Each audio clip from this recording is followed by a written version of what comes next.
On silent nights, when the city sleeps, inside a father's heart a storm rages on, fierce and unrelenting.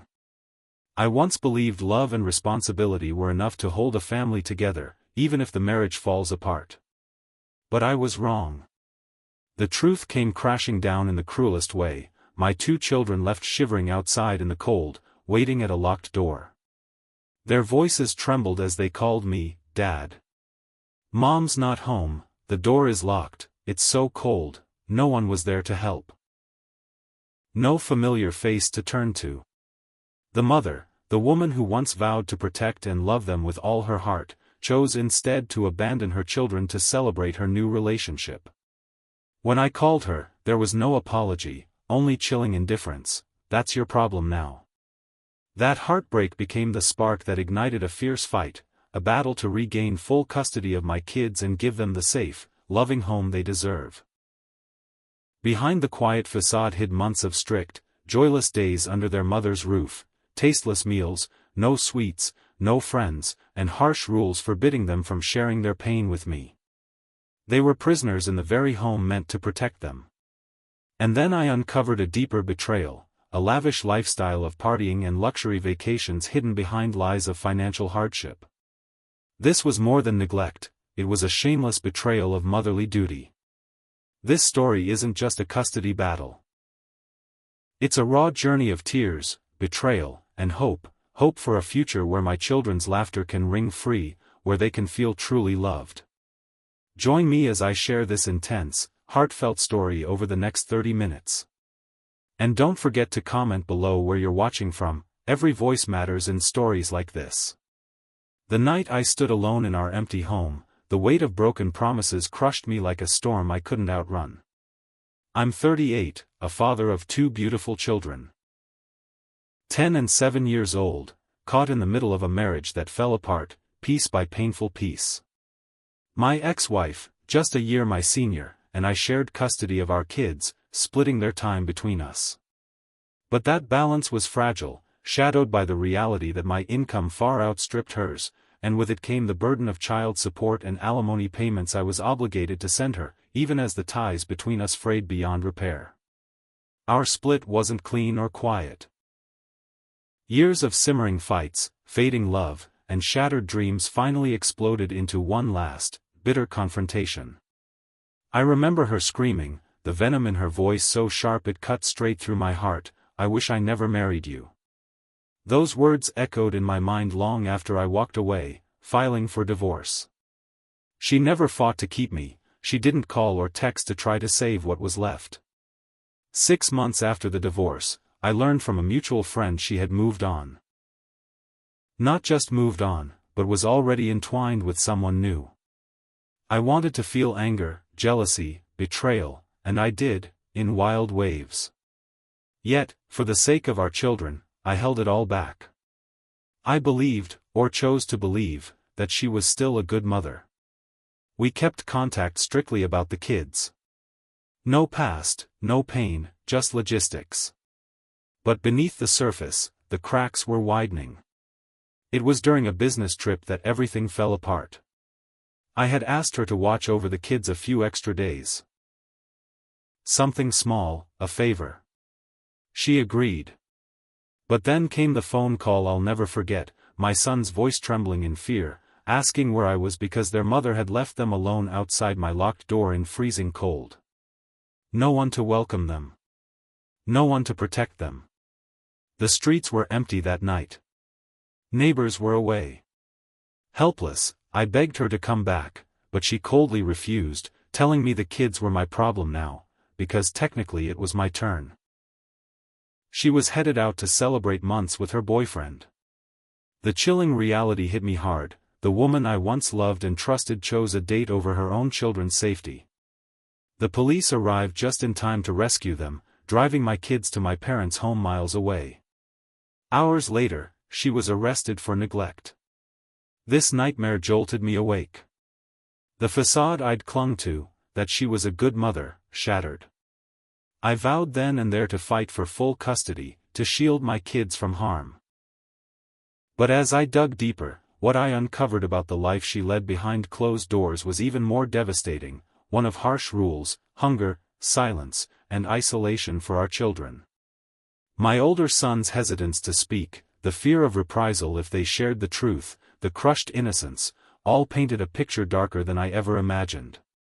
And as the layers peeled back, the story of our broken family twisted into something no child should live through. But this was only the beginning. That night still haunts me, the night I got the call that shattered everything I believed about the woman I once married. I was away on a business trip, trusting my ex-wife to care for our 2 children for just a few extra days. It was a favor, something small, and she agreed without hesitation. But then, the nightmare unfolded in the coldest, cruelest way imaginable. My phone rang late in the evening. It was my son, voice trembling with fear and confusion. He asked me with a fragile whisper, "Dad, where are you? Mom dropped us off at your house, but you're not here. The door is locked, we've been knocking for more than 15 minutes, we're so cold, what should we do?" That moment, the helplessness in his voice, the image of my kid standing shivering alone outside in the freezing air, tore through me like a jagged knife. I immediately told them to find shelter at the neighbor's house. But the street was eerily silent and deserted. Most of the houses were still unoccupied, the neighbors I trusted were away too. Panic tightened its grip on me. How could this be happening to my own children? I called my ex-wife frantically. It was supposed to be her responsibility, but she shot back a chilling response that cut deeper than any frostbite: "It's your problem now. It's your turn to have them." Her voice was cold, detached. Not a hint of apology. Not even a question about whether the kids were safe. She was on her way out to celebrate months with her boyfriend, a night of joy she valued more than the well-being of her own children. With no other choice, I called Child Protective Services. The thought of strangers coming to rescue my children was unbearable, yet the only way to keep them safe. Minutes later, officers arrived and found my kids huddled on the front steps, wrapped in my younger son's blanket, trying desperately to keep warm. The sight broke every fiber of my being. They took my children to my parents' house miles away, a haven, but far from the warmth and love they deserved. Meanwhile, my ex-wife was arrested on the spot for neglecting her children, her careless act a criminal offense that would change everything. That night marked a turning point, not just in our lives, but in my soul. The mother I thought cared deeply for her children had shown her true colors, choosing abandon over responsibility. I wrestled with anger, betrayal, and an overwhelming need to shield my kids from any further harm. Yet amid that rage was a deep, painful sorrow. How did it come to this? How long had my children suffered silently? How was I going to mend this broken family?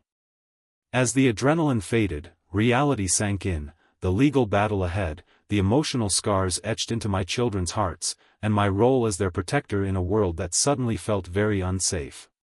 But this was just the beginning. The hardest part of this whole ordeal wasn't just the night they were left outside in the cold, it was everything that came after, the quiet suffering my kids endured day after day in their mother's care. When I finally sat down and really listened to them, the truth hit me harder than I ever expected. My children, my own flesh and blood, were living a childhood stripped of joy, warmth, and freedom, a childhood I never imagined they could endure. My son's hesitation was telling. He looked at me with cautious eyes, as if admitting a forbidden secret.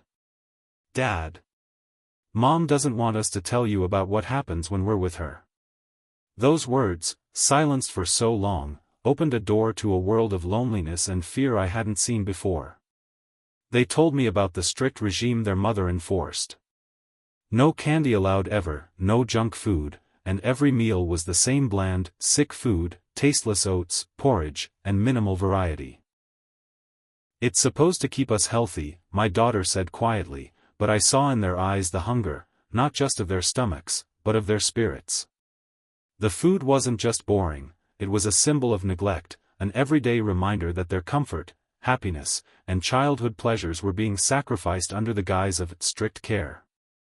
Worse still, they weren't allowed to have friends over, no birthday parties or sleepovers. School was a brief moment of freedom. Then back to a cold house where even the smallest desires, like toys or books, were denied. I learned they were forced to stand silently in stores, unable to buy even something as simple as chicken nuggets because their mother believed spending money on extras was unnecessary. The silence was broken only by her anger if they spoke out, not out of discipline, but out of fear. What struck me most was the chilling control over their voices. They were forbidden from telling me about these restrictions or any hardships they faced. She said it would make her angry, and that if we talked, it could make things worse, my son confessed. My heart broke for the weight they carried, children who had to hide their pain and protect their mother's fragile image at the cost of their own well-being. I remember the nights after our conversations, lying awake pondering how much damage had already been done. And how much more I needed to do to protect them. It wasn't just about food or privileges, it was about restoring safety, love, and trust. I was determined to create a home where their laughter could fill the rooms again, where they wouldn't feel caged by rules meant to control rather than nurture. Behind their innocent confessions lay the harsh reality, children trapped in a household ruled by fear, silence, and deprivation. And the saddest truth was that it had been happening quietly, for months, hidden from me, hidden from the world. But even in those darkest moments, I found a flicker of hope, in their resilience, their trust when they finally opened up, and in the promise I made to fight for them. Yet, this personal discovery was only a glimpse of the bigger picture. The story didn't stop at neglect and silence. What followed would uncover startling truths about deception, betrayal, and the facade of hardship their mother had been portraying all along.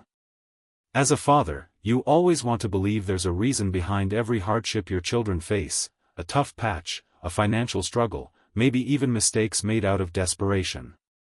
But what I uncovered about their mother's life was a betrayal so deep that it shook me to my core and forced me to confront painful truths I had never imagined. Months after the incident, as the custody battle loomed ahead, I knew I had to find out the real situation behind the facade. The stories my kids shared painted a grim picture, but her side of the story was filled with excuses, financial hardship, unemployment, and stress. I wanted to believe her, at least a little. But the nagging doubts pushed me to dig deeper. I began discreetly watching from the shadows, keeping an eye on her social media accounts through a friend's profile. What I saw wasn't a struggling single mother barely making ends meet. Instead, I was confronted with a parade of extravagant parties, exotic vacations, expensive dinners, and endless nights out with her boyfriend that clashed wildly with the image she painted for the court and for me. There she was, sipping champagne at glamorous clubs, lounging on beach resorts thousands of miles away, flashing smiles and luxury.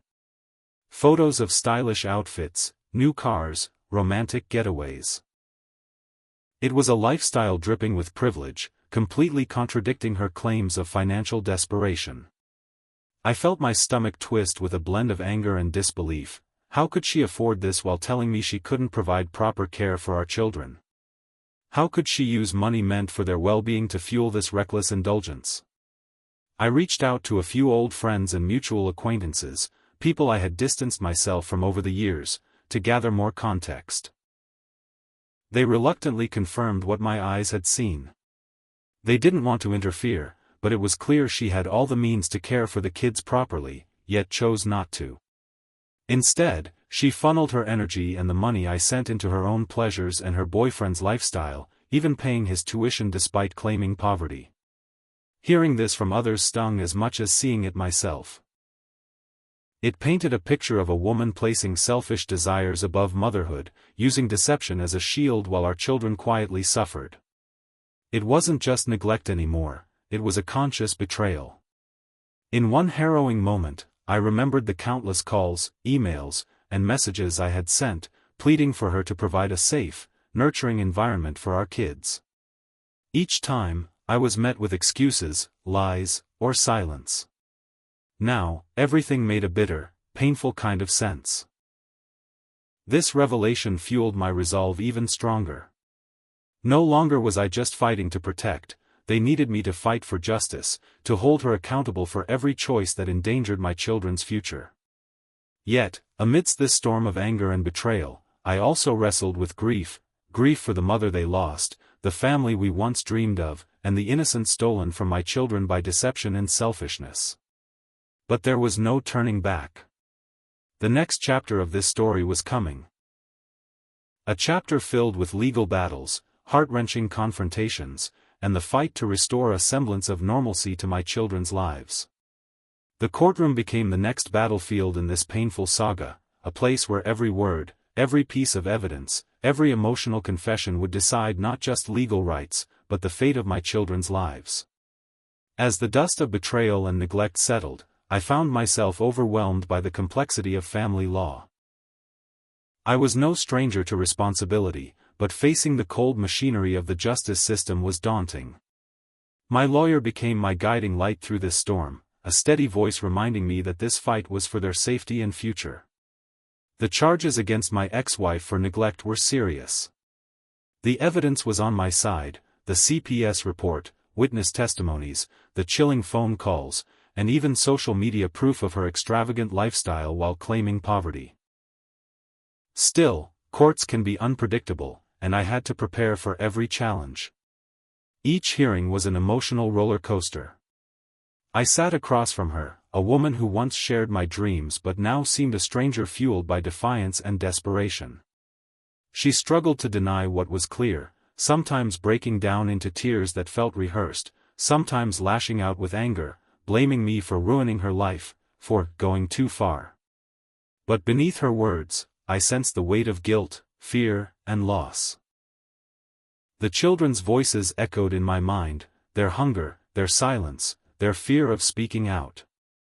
I gathered every piece of testimony I could, including from my parents and friends who witnessed her neglect and the stark contrast in care between our homes. The judge weighed every word carefully, knowing the stakes were beyond legal technicalities. Financial strain bore down on both sides. My ex-wife confessed she couldn't afford attorneys for all charges and court dates, which hastened her decision to surrender custody, a heartbreaking concession showing the toll this fight took on her as much as on me. I felt no joy in her defeat, only relief that my children could finally have stability. During intense cross-examinations, her defenses crumbled. Evidence of her neglect, control, and deception was undeniable. The court saw the truth I had fought so hard to reveal. That the priority must be the well-being and safety of the children, above all else. The verdict came, full custody awarded to me. The weight lifted, yet the battle scarred my heart deeply. I was now sole guardian of two fragile souls who had faced more pain than any child should. The responsibility instantly doubled, to protect, to heal, and to rebuild what had been broken. But this legal chapter was not an end. It was the beginning of healing and the fight to create a real home for my children. It was a commitment etched with the memories of neglect, tears, but also fierce love. The courtroom doors closed behind me, but the real journey, one of healing and rebuilding, was only just beginning. Winning full custody was not a victory of celebration but a solemn pledge to mend the fractures that years of neglect had inflicted on my children's hearts. The weight of responsibility settled heavily on my shoulders, but beneath it grew an unshakable resolve, to create a home overflowing with love, safety, and acceptance, everything they had been denied. Those first few weeks were fragile and raw. My kids, once quiet and fearful, began to slowly unfold before me, tentative smiles replacing furtive glances, laughter cautiously creeping back into our home. Yet, beneath the surface, the scars were real and deep. Nightly questions haunted us. Why didn't Mom protect us? Did I do something wrong? The darkest moments were when I saw their innocence flicker, replaced by shadows of doubt and confusion. I realized the trauma wouldn't vanish overnight, healing was a marathon, not a sprint.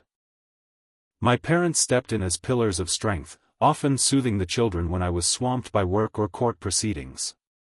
Friends I had distanced myself from returned cautiously, offering support and reminded me that no one fights this battle alone. Each person played a crucial role. A therapist who gently guided my children through their tangled emotions, a neighbor who casually invited them out for ice cream to rekindle their childhood joys, even my lawyer who remained more than just a legal advisor but a steadfast ally in this emotional war. Yet, amid the fragile restoration, there lingered a raw tension. The shadow of their mother's absence, whether physical or emotional, hovered silently. My children's questions about her, their feelings of betrayal and yearning, sometimes overwhelmed them and me. Would they ever understand why she chose differently? Would their hearts ever fully recover the pieces fractured by neglect and broken promises? For me, the pain mixed with a bittersweet sense of relief. There was freedom now, freedom from worry, from watching helplessly, from unanswered pleas. But there was also the ghost of what could have been, a mourning for the family that fell apart and the mother my children deserved but never had. As the days passed, I watched my children reclaim their childhood piece by piece, their energy returning, their voices growing louder with confidence, their eyes sparkling with hope. I promised them a future filled not with uncertainty or fear, but with warmth, love, and endless possibility. This story does not end here. It is an ongoing journey of courage, resilience, and unconditional love. While the courtroom ruled in my favor, the true victory lies in the quiet moments, bedtime stories shared, tears wiped away, and small hands held tight through both pain and joy. Thank you for joining me on this difficult but hopeful path. If you've ever faced betrayal, loss, or fought to protect those you love, please share your thoughts and where you're watching from in the comments below. Every story matters, and together, we find strength.